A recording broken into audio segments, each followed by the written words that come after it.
I saved a billionaire's on his wedding day, and the proof fit inside a phone with a cracked screen.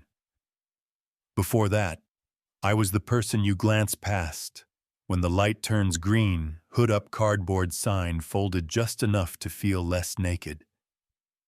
Every evening at 6:53 by Lakefront Circle, Lucas Park would slip me a 20 with a quiet nod, and one night I told him straight as truth, someday I'm going to save you too. He smiled like people do when the impossible sounds almost cute. Then the city swallowed us and the moment. You want to know how it really started, not the fairy tale version. I used to study computer science, believed my life would move in a clean line, then my mom got sick. The bills bloomed like mold, and the line bent until it snapped. Living outside doesn't make you tougher so much as sharper. You learn to hear danger 3 steps before it arrives. You learn that being ignored is a kind of invisibility cloak if you pick the right hallway. Lucas ran Northline Systems, all glass and gloss, a tower that hummed like it was breathing. His fiancée, Sloane Mercer, wore ambition like a signature scent. Perfect hair, perfect posture, the kind of smile cameras worship and roommates distrust. I saw the way she looked at his building, like it already had her initials, and the way she looked at me like a smudge you wipe off the glass. Their engagement party landed on a Thursday fancy hotel in the near North Valet, Curl, snaking around the block strings warming the air, and me slipping in behind a catering cart, because a tray and a steady walk will open doors money can't. In a citrus-clean service corridor, I heard her voice calm and pleasant, like ordering a latte while planning a heist. She wasn't alone. A man named Victor Hale answered with a laugh that sounded like a door locking. 3 weeks and everything is ours, Sloane said, like she was reciting a grocery list.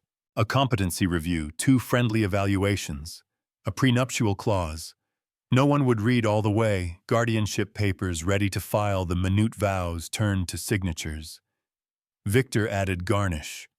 A psychiatrist who owed favors, a lawyer who loved applause more than law. My phone may be old, but the mic still works miracles. I held it to the crack in the door hands, steady heart running the 400 meters.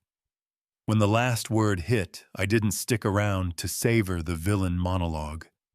I ran because the bravest thing sometimes is living long enough to show the right person what you heard. The lake kicked up a winter storm like it wanted to peel your skin. Snow slashing sideways, wind sawing through coats.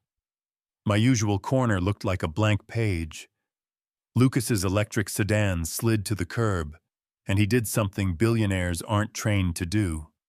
He got out, no hat, calling my name into weather that doesn't care. He found me under a bus shelter and said, steady as a handrail, "You can't stay here. I'm getting you a room." He didn't ask for a story, he didn't perform charity, he just made a decision and stuck to it. In the motel, I wrote a note on a receipt. Come back. I need to tell you something about Sloane, don't bring her. If you've ever wanted to trust someone and been scared of the wanting, you know that drop in your stomach when you press that paper into a rich man's hand and hope he reads it the way you mean it. Near midnight, he knocked. 3 soft taps, same energy as that quiet 20 at the light. He sat on the single chair I sat on the bed, and I told him no decoration. She's planning to take your company, your money, your freedom. I have recordings. He stared at me like he was begging the world to offer a kinder version. It didn't. Play them, he said, so I did. Sloane's voice flowed out like expensive perfume that sours the longer it lingers. Victor's laugh hit like a palm on a table. The click of Sloane's pen kept time like a metronome for malpractice.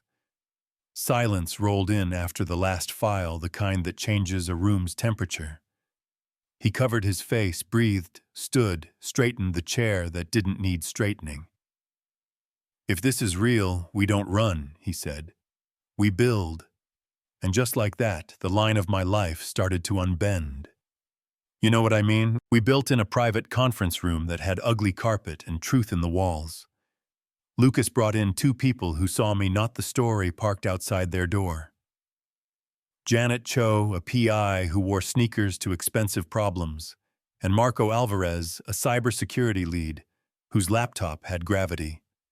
We drew boxes, arrows, names, dates, a map Sloane thought she owned. Janet slipped cameras where art hung permits, and patience Marco lit up dashboards where money trails glow like weather and me. I got a new phone that didn't faint at 30%, and a job made for a person who's been ignored professionally. Sloane loved a riverfront bistro. Tuesdays and Thursdays at 2 clockwork, the pen tapping the tone low and polite.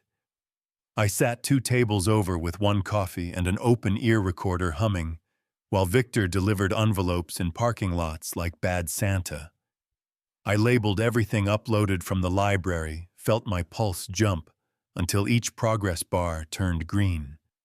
The hard part wasn't catching them, and it was waiting because pride wants to sprint when justice needs a perfect stride. We argued with our eyes sometimes out loud.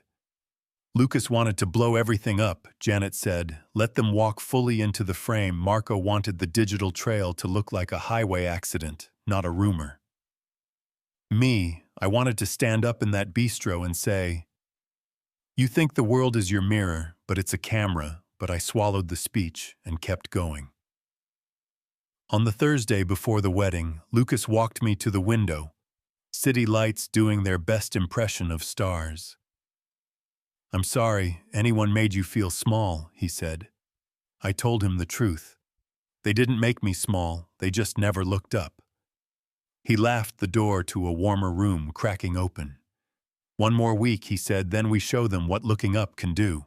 The Lakeview Grand went full fantasy. Chandeliers tossing light like coins, strings tight enough to cut, cameras gliding like sharks with glass teeth. Sloane floated down the aisle the way you do when you think gravity is for other people. Lucas stood at the altar in a tux that made him look like the future's attorney. I was in the back with Janet and Marco, headset, itching hair pulled heart steady. At the line in the vows about honesty, a switch flipped. The slideshow died. Sloane's voice filled the room, pleasant and poisonous. 3 weeks and everything is ours. Heads cocked like pigeons when a truck backfires. Then Victor's lazy laugh rolled in, and on the big screens, the receipts bloomed. Living room meetings, parking lot handoffs, timestamps that don't lie. The quartet stopped mid-bow. The officiant froze like a statue. Sloane's bouquet sagged in her hands, as if even the flowers were tired of pretending. "This is edited. This is illegal," she sputtered, scrambling for a door that didn't exist. Lucas didn't raise his voice. "The only illegal thing here is your plan." 2 plainclothes officers stepped forward with an assistant state's attorney who had rehearsed this sting like opening night. Victor sprinted 3 steps and learned security had been waiting specifically for step 4. People cried.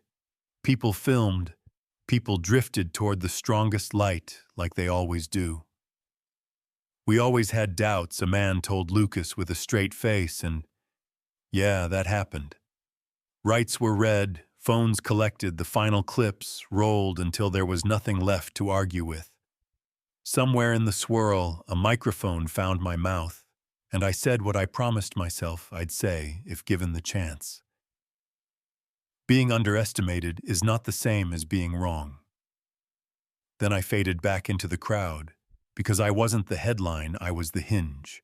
"You probably want the credits now, but I don't live inside a neat bow." 6 months later, I unlocked South Harbor Lab, a place we built out of an old warehouse. Rows of computers, a fridge that actually stays cold, a wall where people pin the first check they earned writing code. I'm director of technology education, which is a fancy way of saying I teach kids who've been told they're too loud or too quiet how to make machines listen. Lucas shows up in rolled sleeves and a face that learned how to rest. He fixes the coffee machine, he sits in the back. He groans when someone forgets a semicolon. He donates money, sure, but more important, he shows up. We're not a movie couple. We're two people who walked through different fires and ended up in the same room with the door open. We argue tabs versus spaces. We laugh about the no-hat blizzard rescue. We eat tacos and talk about how money amplifies whatever is already inside you, your better angels or your worst. Here's the part that lights up the comments. I recorded people without their consent, and I threaded needles through laws that exist for reasons I walked close to lines decent folks respect. Was I a vigilante with a data plan, or a citizen who refused to let paperwork be a weapon? You tell me. Sloane will have fans because beauty speaks fluent accusation, and some will say Lucas should have been smarter, because that's easier than admitting trust is not a character flaw. I didn't take a payout beyond a paycheck. I earned by showing up. I got something better. My name back. So now it's your turn. Was I right to record and expose, or should I have gone to the authorities and waited while the clock ran out? Do you judge by labels or by the choices people make when no one's clapping? Have you ever been written off or watched someone use a stereotype like a crowbar? Drop your take. Right, wrong, messy, middle. Tell me what you've seen. And if this made you look up for a second, instead of looking past, like subscribe, share it with someone who needs a reason to believe that second chances aren't charity, they're strategy. You know what I mean?